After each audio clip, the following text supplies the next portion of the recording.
What's good? Y'all know who it is. Y'all know what it is. Your boy Matthew Shack live here from Malibu. Welcome to Matthew Shack Unfiltered. Raider Nation and the NFL has been put on notice that the Las Vegas Raiders are not the same team that they were the year before, even though the Raiders were a playoff team by going 4-0 in the preseason. But the way they went 4-0 in the preseason, especially last night against new head coach Josh McDaniels' ex-team that he won 6 championships with, the Hoodie, Bill Belichick, and the New England Patriots. The takeaway from the game is that the Raiders played a very solid game. But my thing is this: just the amount of discipline Josh McDaniels has instilled in this team is to be commended at this point. The Raiders, who is historically known as a very, very penalized team, have led the National Football League in penalties so many damn times I can't even name. Last night in the game against the New England Patriots, the Raiders had 1 penalty for 10 yards the entire game. 1 penalty. Meanwhile, the Patriots had 5 penalties. Patriots had 5 penalties for 55 yards. The Raiders had 1 penalty for 10 yards, and it wasn't a holding. It wasn't a false start. It was an illegal contact penalty. That's what it's about, man. Not biting off your own nose and spiting your own face.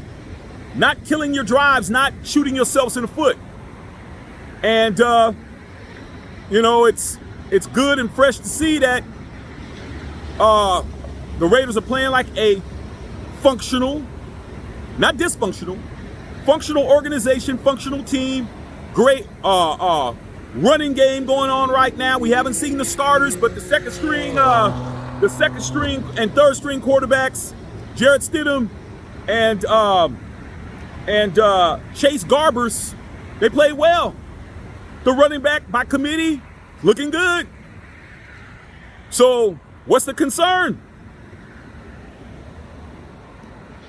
The O-line, dog. The O-line is still is a travesty. It's still an abomination.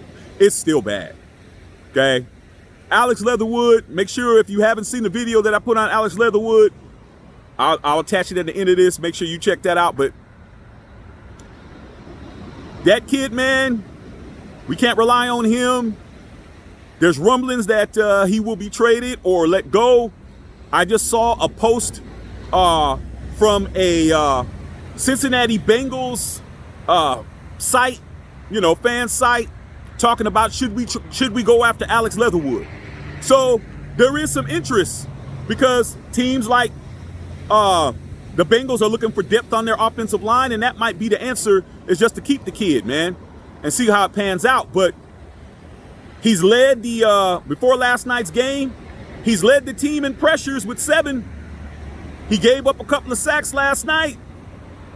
Brandon Parker's, still a little injured, still not looking as well as he could be. So I don't know what's going to happen with him. We got Taylor Munford. Colton hasn't played yet. We have a bad offensive line, man, due to our ex-head coach, John Gruden, decimated the offensive line, and now we have to live with that situation. But the running game will help alleviate that. Getting the ball out fast will help alleviate that. Okay? Moving the pocket. Getting outside the pocket, man, rollouts can help that. Being in the shotgun can help that. Not being under center. There's a bunch of things we could do, but you got to build an offensive line through the draft. That's how great offensive lines are built. You build the offensive line through the draft. You pick up some pieces via free agency, via trade, get 1 or 2 pieces, and you're off to the races. But all these games count from now on. 4-0 don't mean anything as far as a schedule is concerned, but it definitely gives us a great litmus test to see what we're doing good at. Defense looks smooth as well. Patrick Graham seems to have those guys tackling well, not really giving up no big plays like last year, not taking bad angles. And special teams, kicking the ball, kicking the shit out of the ball.